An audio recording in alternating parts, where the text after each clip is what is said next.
پیدا کو وی دا ګوډ حدیث مبارک کې راځي وی دغه شیطان دی ګوډ شیطان لپاسی وی با سره غاړه غړی سلام وکوي کار پکې تو کو دا نور خو سلیږي غرضي کار تو کو چې د ښځې او د خاون په مابین کې د اختلاف پیدا کو نو د ښځې او د خاون اختلاف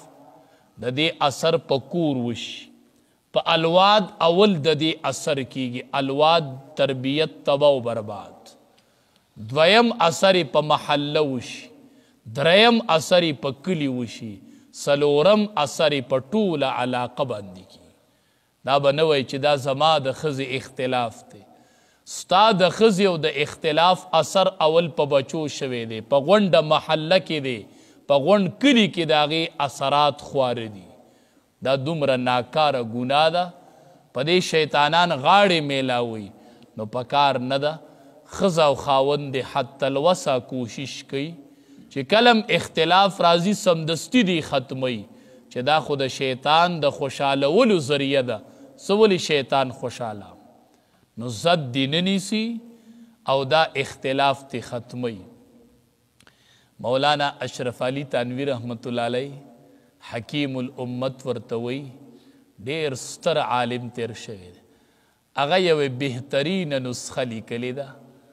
وایي زه یو مثال درکام که دا ښځې او خاون یاد ساتنه چرې به اختلاف را نشي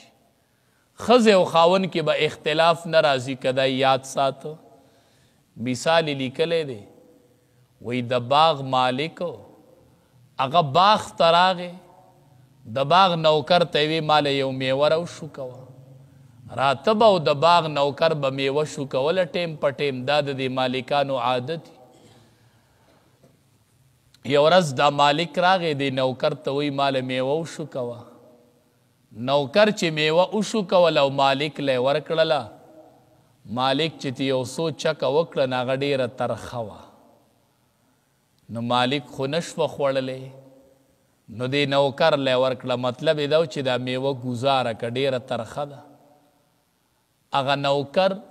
په هغې میوه لیګیا دی خوري د ارتاولو دپاره ورکړله او نوکر یې خوري دا مالک ترنه تپوس کوي وی دا میوه خو ډېره ترخه نه ده وی ولې نه وی ته یې ولې خورې دا ته ولې خورې هغه نوکر یوه عجیبه خبره کوي وی ای مالکه ته چې کله میوه نور کله اخورې نو ماله ترې راکوي هره ورځ د دې لاس نه ماته میوه میلاویږي نو چې کلم میوه راکوي نو هغه خوږه میوه وي ته چې ماله کلم راکوي نو هغه خوږی نو نن چې ترخه رالاله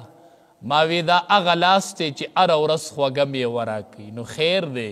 که نن د هغې لاس نه ترخه میوه راله نو هم به یې زه برداشت کړم ځکه دا هغه لاس دی چې هره ورځ خوږه میوه راکوي نو اشرف علي تانوي رحمت الله علیه دا رکوټې سړی نه و هغه وایي که د خاوند دا سوچ وکړو چې هره ورځ سالن په ټیم تیاریږي هره ورځ زما پیزار په ټیم تیاری هره ورځ زما جامې په ټیم اسری کړي خیر دی که نن سالن کې مالګه ډېره شوله دا هغه لاس دی چې هره ورځ ترنه برابر سالن میلاویږي دا هغه لاس دی چې هر ټیم ماله کپړې په ټیم اسری کیږي نن خیر دی که بې ټیمه رالي ایبه دا هغه لاس دی چې هره ورځ خواږه میلاویږي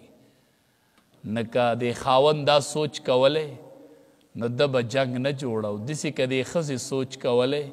چې دی خاوند دا حلال او حرام ته چې دی نه ګوري او دا د ملکونو نه چې ورک دي په ملیشه او دوبو کې ناست دي په دې حالت کې ناست دي دی بچو له او ښځو له مزدوري کوي نکه دی ښځې دا سوچ کولی چې هره ورځ هره موقع دته ما د پیسو ویلي ده رالیږلي دي زما هره مطالبه ده پوره کړې ده نه خیر دی که نن ما د جوړې وي د رانه وړه نو خیر دی ای به هره ورځ یې راوړې ده که نن یې رانه وړه نو دا هغه لاس دی چې هره ورځ ترې خواږه میلاویږي نه خیر دی نن دې ترې تارخه میلاو شي نو مونږ او تاسو د یوې ورځې په ترخو باندې د ټول عمر خواږه یرکو نو داسې نه ده پکار دې باندې شیطان ډېر خوشحالیږي حتی الوسع کوشش کوئ خپلو بیبیانو سره ښه روابط ساتئ په دې بنیاد که روابط ورانوم نو شیطان خوشحالیږي او علما وایي ګورئ نبی کریم صلی الله علیه وسلم فرمایلی دي وی تاسو کې د ټولو نه ښه سړی غوره سړی څوک دی صحابه ورته وی چې کم سړی د خپلې بیبي سره ښه دی په ټوله دنیا کې غوره دی مونږ الټه یو په بار د هر چا سره ښه یو چې کور ته رادنده شو نو بیا په تندي باندې 12 بجې بیبي سره روابط وراني دا ښه سړی نه دی د دواړو جهانو سردار وی ښه نه دی زه دته ښه نه وامه د احادیثو په ذخیره کې به دا اخلاق چرته ونه ګوري که ته ښه سړی جوړېدل غواړې ړومبې شروع به د خپلې بیبي نه کوي چې د بیبي سره ښه سړی شوې د دواړو جهانو سردار صحابه ورته وی تاسو ټولو کې زه غوره یم ځکه چې تاسو ټولو کې زه د خپلې بیبي سره ښه یم نو بهترین اخلاق دا دي چې هغه ستا د کور نه شروع شي ما طارق جمیل صاحب نسوات اجتماع کې یوه خبره اورېدلې وه بیا مې یو کتاب کې وموندلم هغه دا خبره کړې وه وی چې کله د نیکو تول بندله کوي نیکی تلل شي نو وی ړومبې به پکې د بیبي سره ښه تعلق د خاون څومره وی اول به ولادات تلي نو که دی وتلو خو خبره ګرانه ده ټول به پکې بیا ګیر یو نو که مونځ رالاول ونه تلی وی چې اول دله دا کلیرینس کوو چې د بیبي سره د ښه تعلق څومره نو بیا به دې کې ډېر ناکامه راشو نو د دواړو جهانو سردار فرمایلی دی وی غوره په تاسو کې هغه دی چې هغه د خپلې بیبي سره ښه نو دې سره ښه روابط ساتئ دا د ښو اخلاقو نښه ده اشرف علي تانوي رحمت الله علیه له یو سړی راغی ورته وی زه دومره بهادر یم خپله بهادري ښودله وی د کور نه ډېره موده پس وتلی وم ډېر اوږد سفر تلی وم چې وی کور ته رالمه نو زه دومره غیرتي یمه چې دومره ورځې مې په بار ایستلې وي او چې کور ته رالمه نو ښځې مې رانه تپوس هم نشو کولی چې ته چرته تلی وي بس غلی غلی ناسو تپوس جرأت یې مانه نشو کولی وی دومره بهادر یمه اشرف علي تانوي رحمت الله علیه ورته وی نن د زما په مخ کې د دې صفت ذکر وکړو خدا زما په مخ کې بیا ذکر نه کی وی دا تا چې کوم خوی ذکر کو دا د درندګانو خوی دی دا خو چې کور ته درنده رادنده شي زناور نو بچي او ښځه ټول په کمره کې پټ شي ور بند کوي څاروی راننوت هسې نه چې څوک ووایي چېرته وړوکی ونه وایي وی دا خو د درنده صفت دی زما په مخ کې بیا د دې ذکر ونه کی زما په مخ کې بیا دا صفت ذکر نه کی چې زه دومره غیرتي یم په کار خدا وه چې تا سفر کړی وی او ته کور ته راغلی وی ډېرې ورځې پس چې بچو دې تا له ټولو رامنډې کړی وی ټول بچي دې تا نه تو شوی وی پلاره چرته تلی وي مونږ در پسې خپه و دا دومره ورځې خو ته نه وي بیبي راغلی وی تا نه یې تپوس کړی وی بچي در نه ټول تو شوی وی چې پلاره ته چرته تلی وی ته خو نه وي انسان کې به د محبت مات دی ده کې به د الفت مات دی دی به کور کې روابط ښه ساتي او حدیث مبارک کې راځي رب العالمین فرمایي وی دا بیبیانې زما د عقد د لاندې ستاسو تابعداري شوي دي ته تی نیکا د من نه اوچت کا